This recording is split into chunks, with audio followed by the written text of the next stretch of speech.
Hello learners, this lecture will discuss how to control deflection in RCC, beams and slabs. As you know, when the beams are loaded with dead loads, live loads, depending on the support conditions, there will be deflections on the beam. Let us consider a simply supported beam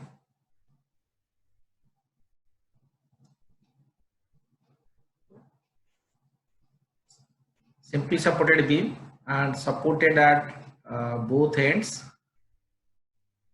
So if you'll put some kind of loads, let there be UDL on these. Okay, there will be UDLs on these. Then there will be deflection on this beam. Now this maximum deflection, so there will be maximum deflection on any beam or slab. Now the maximum deflection shall be within permissible limits. You think of your classroom. If you are sitting in a classroom and the beams above your head, if it is sags by 20 centimeter, 15 centimeter, that means one side is on the ends you find it level, and in the middle there is sagging. So you will not feel comfortable to sit below this kind of beams. There is a fear psychosis that it may fail at any time.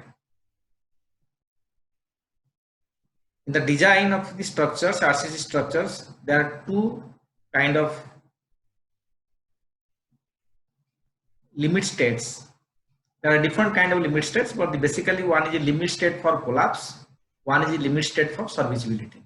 Under the limit state of collapse, you have the flexure, shear, torsion, and in serviceability criteria, you have deflection, crack, then your temperature, shrinkage, all will come on this category of this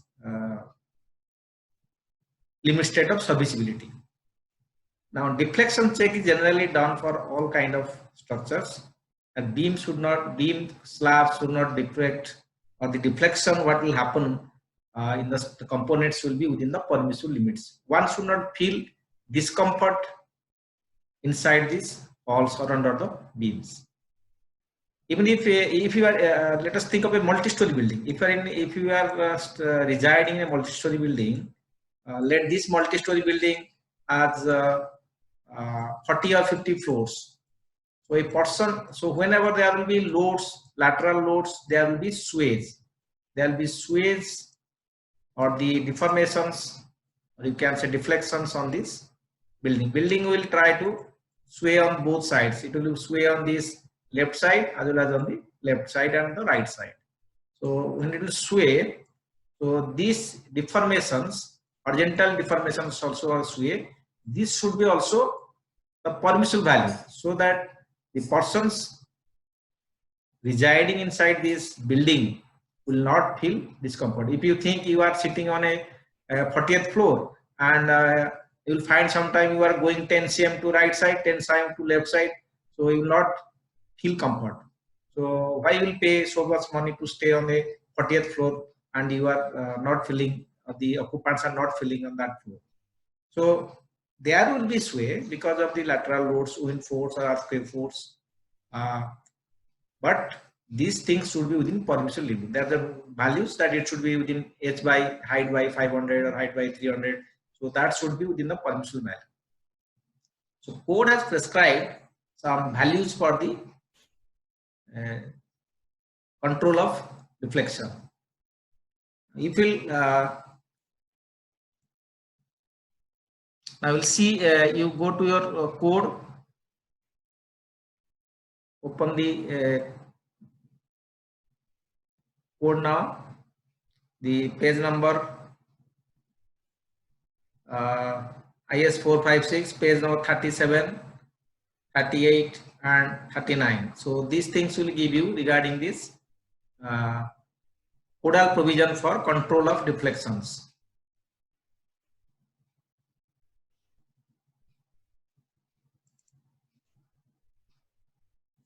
Now, if we'll see this control of deflections criteria, the deflection of structures, the deflection of control of deflection, that is clause number 23.2. In 23.2, if you'll let me share first, it is not coming, so let me share, then we'll see how to.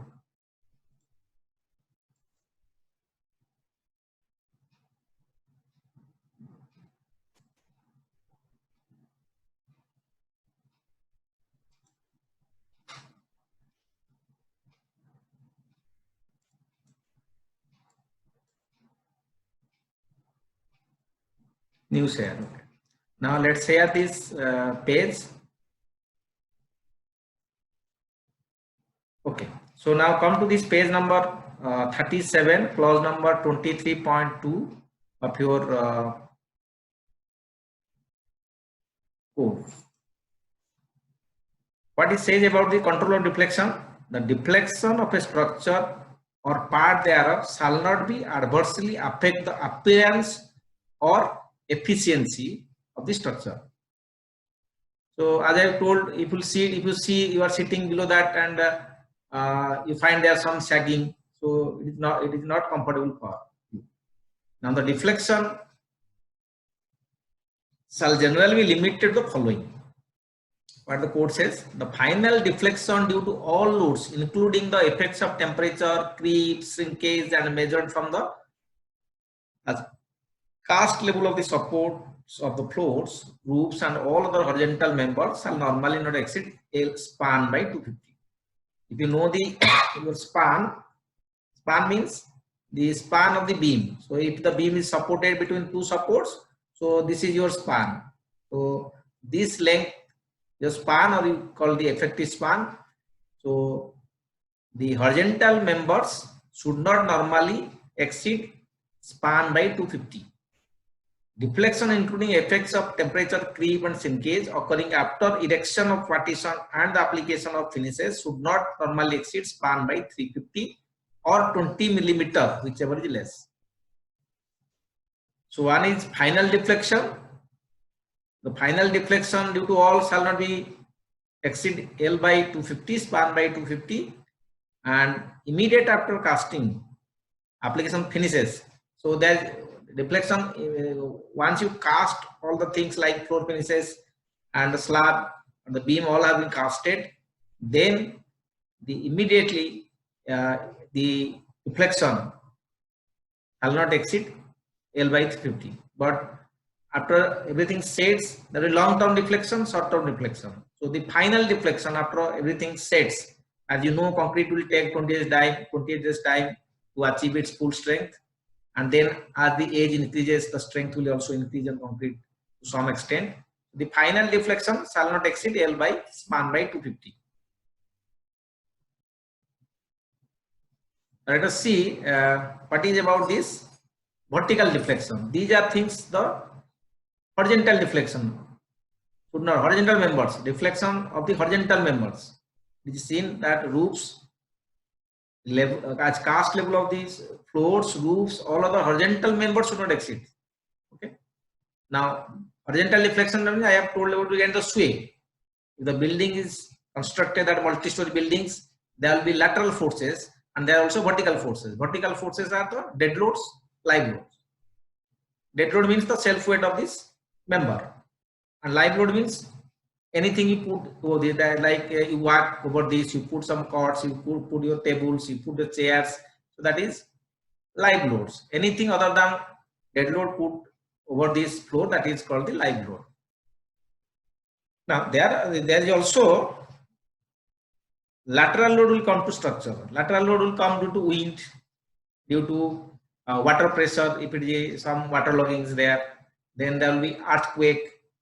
So all these will create the horizontal forces. Due to these lateral forces, there will be sway, horizontal deformation. So the horizontal deformations will be within these values for the RCC members.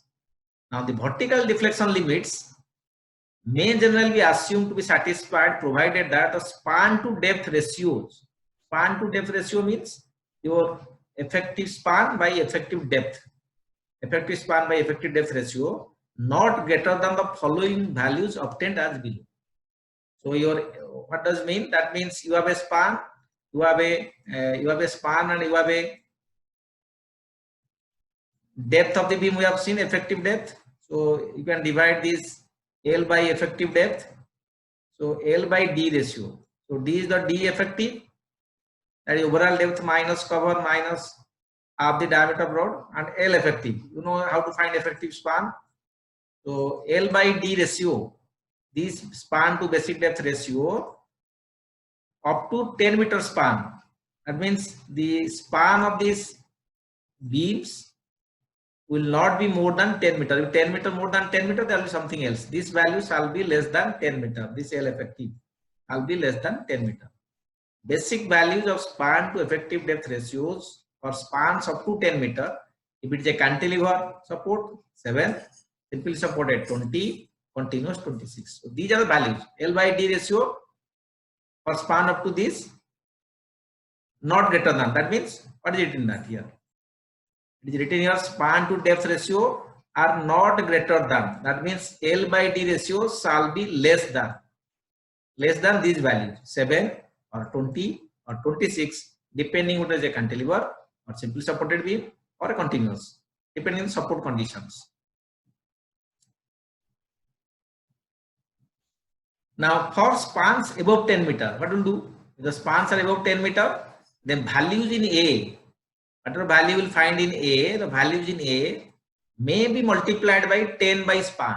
That means that will be reduced. If you have a 20 meter span, 10 by 20. That means this value is multiplied by 1 by 2. It will be reduced. Except for a cantilever, in which case deflection calculation should be made. So cantilever span is if more than 10 meter, then you actually calculate the deflection. As you know how to find deflection in case of cantilever subjected to point load and UDL. So find the deflection in case of cantilever maximum at the free end. So find the maximum deflection theoretically and then check with this ratio. That you have to should be made. But in other cases, simply supported continuous, if the span is more than 10, then this value, your value 20 will multiply with 10 by the basic span value. If it is 15, so it will be 10 by 15. 10 by 15, 2/3 means 40 by 3, it will reduce to 13.33. So your L by D value should be less than 30.33 if the span is 15 meter. But below up to 10 meter, you can directly take these values. Now next clause, depending on the area and the stress of the steel, and the stress of the steel or tension reinforcement, the values in A or B shall be modified by multiplying with the modification factor obtained as figure 4. That means what you are saying now, L by D shall be less than, suppose simply supported, 20 into 1 modification factor. 20 into modification factor, right?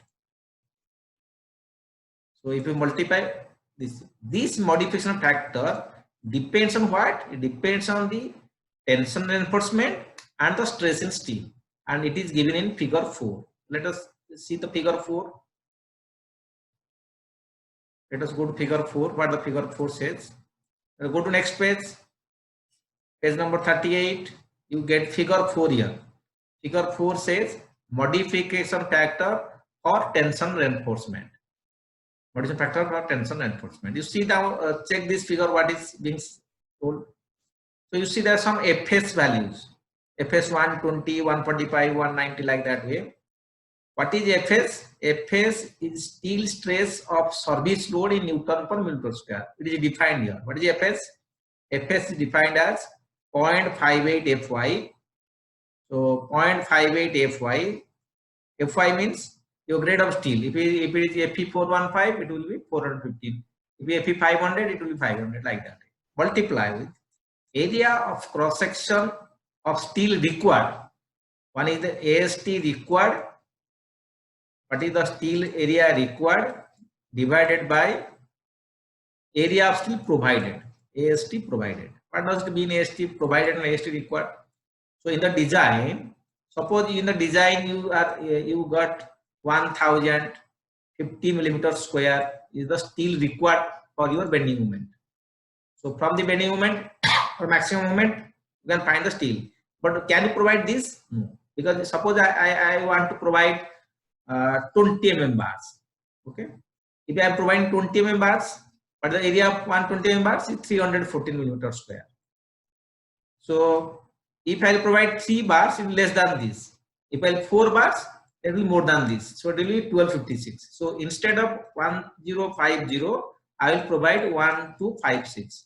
Now this ratio, AST required was 1050. Now AST provided is 4 number of bars, that is 1256. So you will multiply here 1050 by 1256. So from this calculation, find the value of Fs. Now Fs value, see where it is matching, whether it is between which two values is there. So from this calculation, you will know which curve will you use. 1, 2, 3, 4, 5 curves. So which curve is to be used? Or the value may be between any two curves. So you identify where the curve, your curve will lie. Now once you know the curve position, then find the percentage of tension reinforcement. Percentage tension reinforcement means AST provided, not required. That is AST provided. Okay, not required. AST provided by percentage means area B into D effective multiply with the 100 will give the percentage of steel in tension reinforcement. So what the steel provided on the tension phase, divide by B into D, multiply by 100. B is the width of the section, D is the effective depth. You will find the percentage of tension reinforcement. So once you find the percentage of tension reinforcement, then you draw a line. Suppose it is 0.6. So at 0.6 or maybe 0.7. So a 0.6, 0.8, 0.7 will come here. So draw a vertical line here and it will meet somewhere at the required point. Suppose your curve goes like this way. You think that your curve goes like this way. So now this value is meeting at this point. Okay. Or 0.7. Now from this point draw a horizontal line. It will meet here. So now this value will be around 1. You can find out the modification factor is equal to 1. Modification factor can be more than 1, can be also less than 1. So depending on these values, percentage of tension reinforcement, Fs, you calculate the modification factor. Now this modification factor will multiply where? It will multiply on this cross checking. L by D shall be less than 20 into modification factor. Now if the modification factor is more, then this value will increase. If modification factor is less than 1, it will decrease. So L by D value shall be less than this. If it is okay, then deflection is controlled. That means deflection check is okay. So what the next clause says?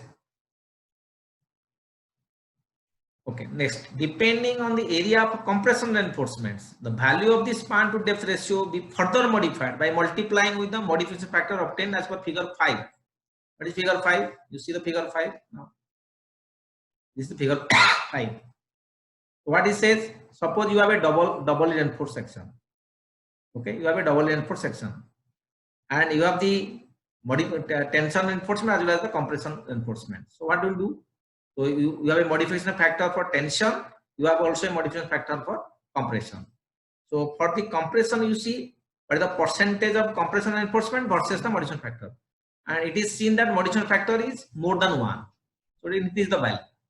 So in compression, this you can simple find the area of steel in compression. What is this percentage of compression? That is PC, percentage of compression PC you can find out in compression steel, that ASC, area of steel in compression, is provided. Always it is the provided steel, not the required steel, divided by B into D. you will find the compression steel, and then directly you draw a line wherever it meet, draw this horizontal line and find the modification factor. So now your L by D is less than, suppose simply supported 20 into modification factor for tension into modification factor for compression. So find the value. If there is both tension and compression steel, it is only possible in case of double reinforced section. In double reinforced sections, you have the steel on the tension phase and steel on the compression phase. So there you can use this modification factor for calculations. Now, what the next clause says? The next clause is for flange sections. If the T flange beam, T beams, L beams, how to calculate? In flange beams, the value remains same for beam section. For values A and B remain same. They are modified as per figure 6, and the reinforcement percentage for use in figure 4 and 5 should be based on area of this equal to BF into D. Very important. BF in D. So while you calculate this percentage of steel for these tension reinforcements and compression reinforcement in case of T sections or the L sections. So while calculating the percentage while calculating, so the P will be equal to 100 into AST provided, AS provided divided by this area was earlier B into D. Now it will be BF the width of the flange. So this is basically the width of the wave BW, and this is equal to the BF. So it depends on BF. You have to depend on the BF value. So if you know the BF values of the section, then depending on the BF, you calculate the percent of steel. And whatever value you have calculated, that L by D shall be less than some value 20, let cross simply supported, into modification factor or tension or compression or both, into, again it will be modified as per the figure 6. It says as per figure 6. What the figure 6? If you go to figure 6, what the figure 6 says? The figure 6. Now see. What the figure 6? Now these reduction factors for the ratios of span to effective depth for flanged beams. So there will be reduction factor. It depends on what? One is ratio of the wave width to flange width. That means you have the ratio of the wave width BW divided by BF.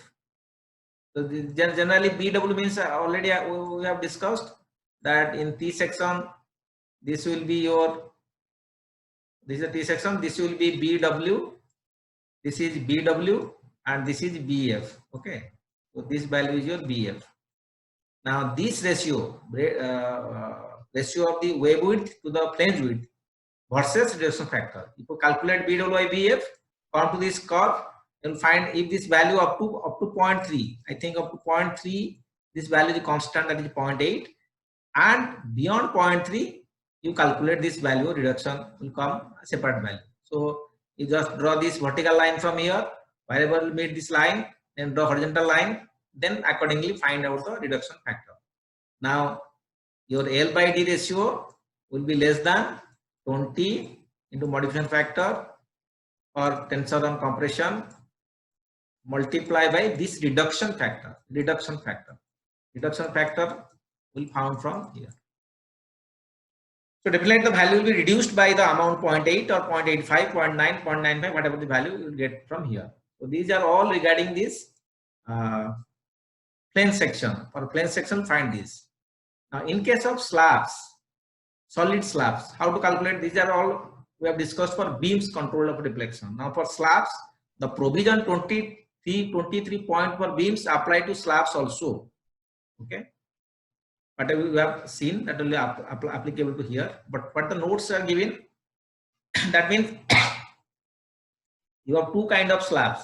One is one-way slab, one is the two-way slab. What is one-way slab? Because a room has both length in y direction, length in x direction. Okay? Ly and Lx. So this is your Lx effective depth into y x direction, Ly. If this Ly by Lx ratio is less than 2, that is called a 2A slab. If it is greater than 2, that is called a 1-way slab.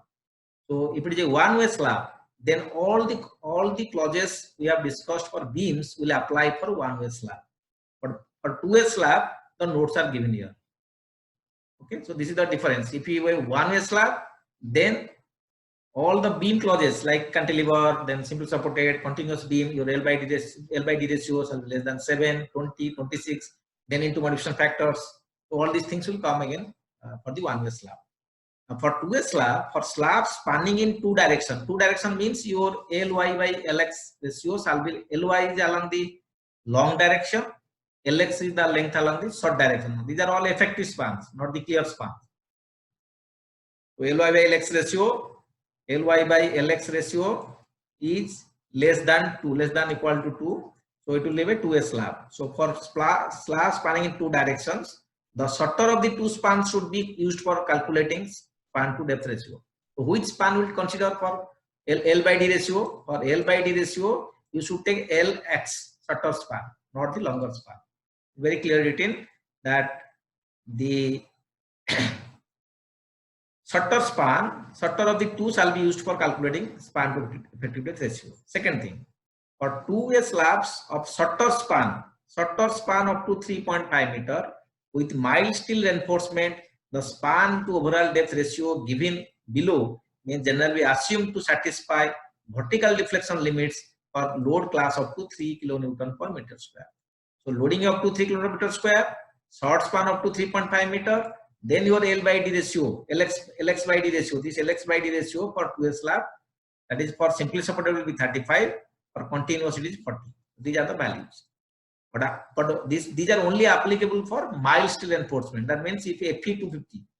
So these values are given Fe 250, but nowadays we are not using this value Fe 250. No more it is being used. So these values will, for Fe 415, these values will be multiplied by 0.8. You see, for higher strength, for high strength different bars, grade Fe 415, the values gives above should be multiplied by 0.8. So for the simply supported, it will be 35 into 0.8, which is equal to 27, and for continuous it will be 40 into 0.8, that is equal to 32. So these are all the clauses that is being given here for control of deflections. So we have discussed this.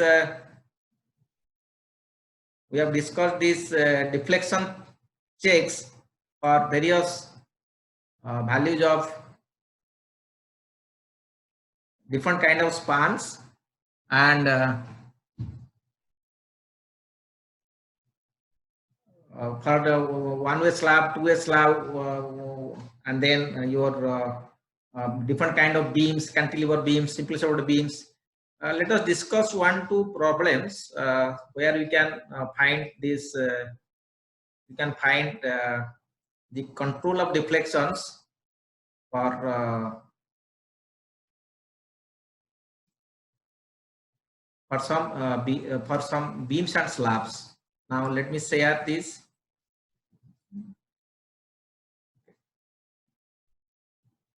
So we'll discuss this. A simple supported beam is provided tension reinforcement of 1256 millimeter square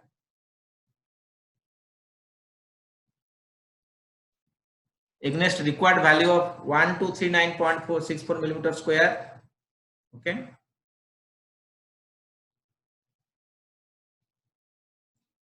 So now this effective span to effective depth of the beam is 6300. That means the effective span is 6300, and 467 millimeter is the effective depth. So you check for deflection. L effective by D effective shall be 20 into modification factor as per this clause. Then percentage of reinforcement you calculate 1.033 the percent of reinforcement. So AST by BD it comes out to be 1.033. It will be given, or you can find from your requirement. What is the FS? 0.58, FY 415 is the FY, 1239 is the steel it is required. 1239, 1256 is the still provided. So it comes to 37.6. So next go to figure 4 from your code and find the modulation factor which comes out to 1.05. Now come to calculation. L effective by D effective shall be less than 20 into modulation factor. So there is no compression. So there is only tension. So you can multiply this and check that this L by D ratio that is less than this value. So L by D ratio comes 13.449, which is less than your values of 20 into 1.05, which comes to be 21, not 32. It is wrong. It is 21. Similarly, for a T-beam, you can also we can discuss for a T-beam. For simply supported T-beam has rib width 300, flange width 2250. So you can find BW by BF 300 by 2250. The neutral axis lies in planes. Effective depth is given 352. The beam is provided the tension reinforcement 1884 against 1772.172. Check the beam for deflection. Now find AST by the percent reinforcement. AST by BF into D, not BW into D. Okay, BF will be 2250. We have discussed that for the plane sections, the width shall be taken BF. So here the BF value is given 2250 millimeter. So you can find out this is coming 0.24, and you can go to figure 5 or 6. You can find these values from figure 6. From figure 6, depending on this BW by BF value, you can find this reduction factor, and depending on this percentage of reinforcement, you can find out FS. Okay, FS is equal to again 0.58 into Fy into AST required by AST provided, which comes out to be 226.34, and find from figure 4 the modulation factor, which comes out to be 4. So depending on the percentage reinforcement, find the modulation factor. Now again find BW by BF ratio and go to the figure 6 and calculate the reduction factor. Now it is coming less than 0.3, so it will be 0.8 constant line. Now you check L effective by D effective is less than 20 into modulation factor for tension reinforcement into reduction factor. So 20 is the basic value to ratio as given code. Multiply 2 is the modulation factor we got here, then 0.8. So now we got that 17.89 is less than